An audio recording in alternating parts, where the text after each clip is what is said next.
Film industry के drugs connection की NCB जांच कर रही है। इस मामले की गूंज संसद में भी सुनाई दे रही है, लेकिन गृह मंत्रालय का कहना है कि लॉकडाउन के दौरान बॉलीवुड और ड्रग्स डीलर्स के बीच कोई कनेक्शन सामने नहीं आया।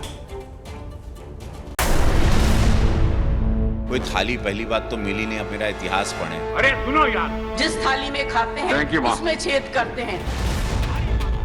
बॉलीवुड में ड्रग्स पर भिड़ंत, संसद ने कहा कनेक्शन नहीं।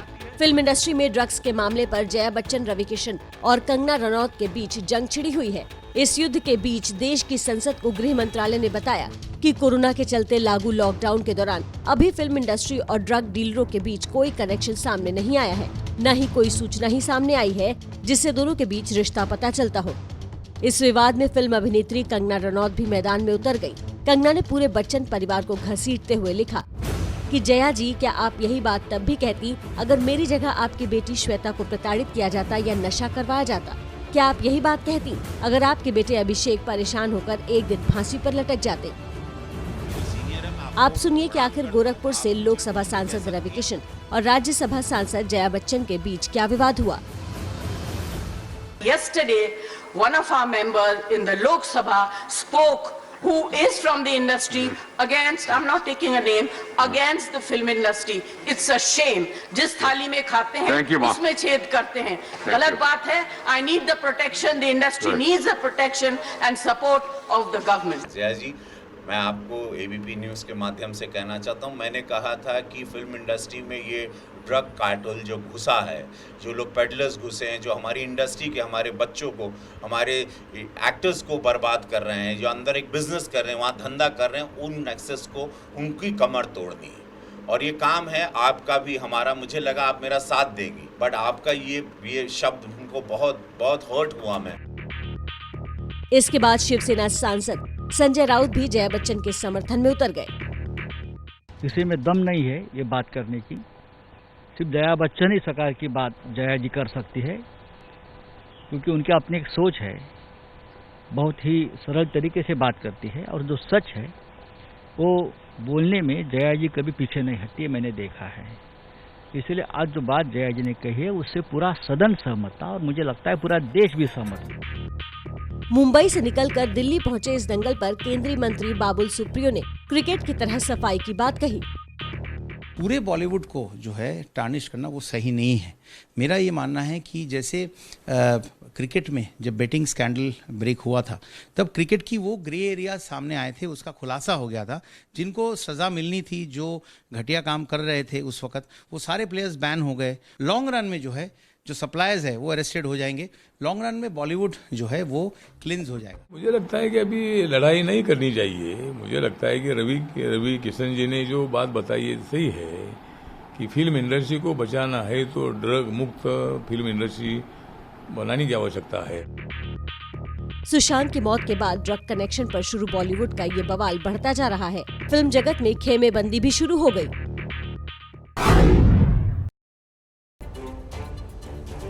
फिल्म अभिनेत्री कंगना रनौत और बीएमसी की जंग अब बॉम्बे हाईकोर्ट में चल रही है। कंगना के वकील ने संशोधित याचिका दाखिल कर 2 करोड़ रुपए के हर्जाने की मांग की है। इस मामले में 22 सितंबर को अगली सुनवाई है। कंगना का बंगला, बीएमसी से हर्जाना। आपके टीवी स्क्रीन पर 2 तस्वीरें हैं। पहली तस्वीर कंगना रनौत के पाली हिल्स के बंगले की, दूसरी तस्वीर बीएमसी की है। कंगना रनौत ने इस बंगले को तोड़ने को लेकर बृहन मुंबई महानगर पालिका यानी बीएमसी से 2 करोड़ रुपए का मुआवजा मांगा है। इसके लिए कंगना के वकील रिजवान सिद्दीकी ने बॉम्बे हाईकोर्ट में संशोधन याचिका दाखिल की है, जिसमें कहा गया है कि बंगले के 40% हिस्से का नुकसान हुआ है। संशोधित याचिका के मुताबिक कंगना रनौत के विचारों ने कुछ खास पक्षों को नाखुश किया और एक विशेष राजनीतिक दल की नाराजगी का कारण बना, जो महाराष्ट्र सरकार का हिस्सा है। बॉम्बे हाईकोर्ट ने सबूत संपत्ति का मूल्यांकन, बंगले से संबंधित दस्तावेज जमा करने को कहा था। इस मामले पर अब बीएमसी अपना जवाब 18 सितंबर को कोर्ट में सौंपेगी। बॉम्बे हाईकोर्ट में इस मामले की अगली सुनवाई 22 सितंबर को होगी। बीएमसी ने 9 सितंबर को बांद्रा में पाली हिल्स के कंगना रनौत के बंगले में कथित रूप से अवैध निर्माण को तोड़ा था, जिसके खिलाफ अभिनेत्री ने हाईकोर्ट का दरवाजा खटखटाया है। सुशांत सिंह राजपूत की मौत के मामले में ड्रग एंगल पर जांच कर रही एनसीबी की टीम की इन्वेस्टिगेशन जैसे जैसे आगे बढ़ रही है, वैसे वैसे हो रहे हैं तमाम खुलासे। सुशांत का फार्म हाउस आपटी टापू। आपके टीवी स्क्रीन पर जो दो तस्वीरें हैं वो सुशांत की जिंदगी से जुड़ी दो अहम जगह हैं। एक तस्वीर है सुशांत के लोनावला के फार्म हाउस की, दूसरी तस्वीर में वो आपटी टापू है जहां ड्रग्स पार्टी होने की बात सामने आई है। सबसे पहले आप गौर कीजिए सुशांत के लोनावला के फार्म हाउस के नाम पर। इसका नाम है हैंगआउट फार्म। ये फार्म हाउस पावना लेक के किनारे बना है जहां से बोट के जरिए आसानी से किसी दूसरे टापू पर जाया जा सकता है। सूत्रों के मुताबिक एनसीबी की जांच में इस फार्म हाउस का नाम सामने आया है। पता चला है कि यहाँ ड्रग्स पार्टी होती थी। इस पार्टी में फिल्म अभिनेत्री सारा अली खान भी आती थी। सूत्रों की माने तो 2018 से 2019 के बीच सारा सुशांत के साथ कई बार यहाँ आई। मैं बोला हाँ, वो आती थी और उनके साथ पौना बीच भी गए थे और थाईलैंड भी गए थे साथ में, और साहब भी उनके घर जाते थे। हाँ, मैं जब था 2.5 महीना तो मेरे सामने 2-3 बार कैपरी हाइट में आए थे वो, और मैं उनको ड्रॉप करने भी गया था 1-2 बार। एनसीबी की टीम ने जो बोटमैन है उसका भी एक बहुत महत्वपूर्ण बयान दर्ज किया है, और उसने साफ तौर पर यह बताया है कि जब वो इन लोगों को बोट पर लेकर जाता था तब आइलैंड पर भी ड्रग्स की पार्टी हुआ करती थी। फिलहाल लगातार जांच जारी है। एबीपी न्यूज संवाददाता मनोज वर्मा जब सुशांत के हैंगआउट फार्म पर पहुंचे तो दरवाजे के अंदर से ताला लगा था। कई बार दरवाजा खटखटाने के बाद भी किसी ने दरवाजा नहीं खोला। अब आपको आपटी टापू ले चलेंगे, लेकिन उससे पहले सुनाते हैं सुशांत के पूर्व ड्राइवर ने सारा अली खान और सुशांत के बारे में एनसीबी को और क्या बताया। एक बार तो हमारे साथ पौना बीच गए थे, साहब भी थे और सारा मैम थी। एक ही कार में? एक ही कार में। आप ले गए? हाँ, मैं खुद ड्राइव कर रहा था। तो वहाँ 2-3 दिन वो थी वहाँ पे, और फिर अचानक कुछ उनका हुआ तो रात में ही वो रिटर्न हो गई। तो अकेले ही आई थी, मैं लेके आया था। सुशांत के फार्म हाउस के पास पावना लेक के उस आपटी टापू पर एबीपी न्यूज की टीम पहुंची जहां नशे की मंडली बैठती थी। एनसीबी को बोटमैन जगदीश ने जो बयान दिए हैं उसके मुताबिक सुशांत अपने दोस्तों के साथ इस टापू पर आते थे और ड्रग्स पार्टी होती थी। इसमें सारा अली खान, रिया चक्रवर्ती, शोविक चक्रवर्ती, सिद्धार्थ पिठानी, सैमुअल मिरांडा, दीपेश सावंत और जैद विलात्रा कई बार शामिल हुए हैं। फिलहाल मामले की जांच जारी है और आने वाले समय में सारा अली खान की मुश्किलें इस पूरे मामले में बढ़ने वाली हैं। कैमरामैन आदर्श नायर के साथ मनोज वर्मा, एबीपी न्यूज, आपटी टापू।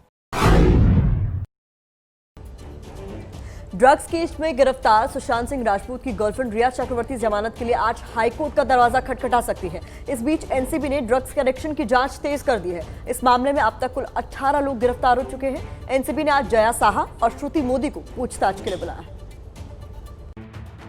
आपकी टीवी स्क्रीन पर ये दो तस्वीरें हैं। एक तस्वीर रिया चक्रवर्ती की है जो ड्रग्स मामले में मुंबई की भाईखला जेल में बंद है और इनकी जमानत याचिका खारिज हो चुकी है। दूसरी तस्वीर में दिख रहे इन तीनों शख्स को कल देर रात एनसीबी ने हिरासत में लिया। माना जा रहा है कि ये ड्रग्स पेडलर हो सकते हैं। एनडीपीएस की विशेष अदालत से जमानत याचिका खारिज होने वाले आदेश की कॉपी मिल गई है। कोर्ट ने एनसीबी की रिया से पूछताछ में रिया के खिलाफ दी गई दलीलों को काफी अहम माना है और उसी के आधार पर जमानत खारिज की है। रिया चक्रवर्ती की जमानत याचिका को खारिज करते हुए एनडीपीएस की विशेष अदालत ने अपने आदेश में साफ तौर पर लिखा है कि एनसीबी ने अदालत को जानकारी दी है कि रिया से पूछताछ के दौरान कई अहम जानकारियां निकल के सामने आई हैं। कई अहम नामों का खुलासा हुआ है जिससे ड्रग के एक बड़े नेटवर्क का पर्दाफाश हो सकता है। लिहाजा जांच के इस मोड़ पर रिया चक्रवर्ती को जमानत नहीं दी जानी चाहिए।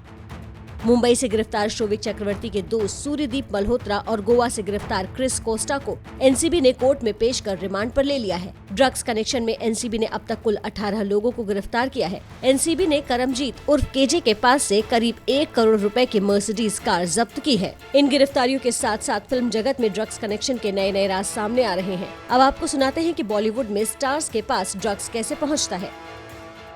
बॉलीवुड का एक ड्राइवर है, पता है कि मेरा बॉस यूज़ करता है, तो बॉस ने बोला यार मेरे को कहीं से अवेलेबल करा दे। तो बोले ठीक है, मेरा एक दोस्त है मैं कराता हूँ। तब उनका कोई दोस्त है वो यूज़ करता है, तो बोले यार मेरे को चाहिए मेरे बॉस के लिए, मेरे को करा दे। तो उसने आगे बोला जहाँ से वो ख़रीदता है, तो बोले भाई मेरे को ये चाहिए। तो उसने वहाँ से लिया 1000 रुपये में। अब उसने सेकंड आदमी को दिया 2000 में। अब वो ड्राइवर तक पहुँचा 4000 में। ड्राइवर ने सेठ को दिया 10,000 में। पहुँच गया, उनको ईजी मुहैया करा मिल जाता है। इनको भागना नहीं पड़ रहा है, कहीं ऑर्डर देना नहीं पड़ रहा है। उनके पास ड्रग्स प्लेयर नहीं, उनके खुद के पर्सनल लोग हैं, घर के काम करने वाले, स्पॉट बॉयज़ हो गए, ड्राइवर हो गए, जैसा जो इनके सराउंडिंग के अंदर है। डायरेक्ट ये कनेक्शन ड्रग पेडलर से नहीं है, होते भी है लेकिन बहुत रेयर।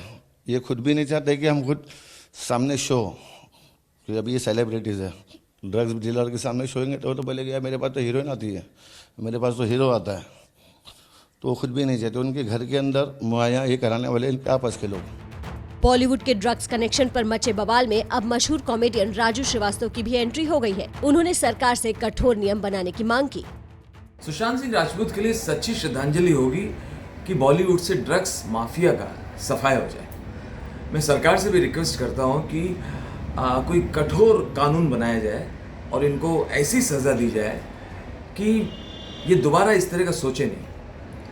ये ड्रग्स और ये नशेबाजी, इसकी वजह से हमारी युवा पीढ़ी बर्बाद हो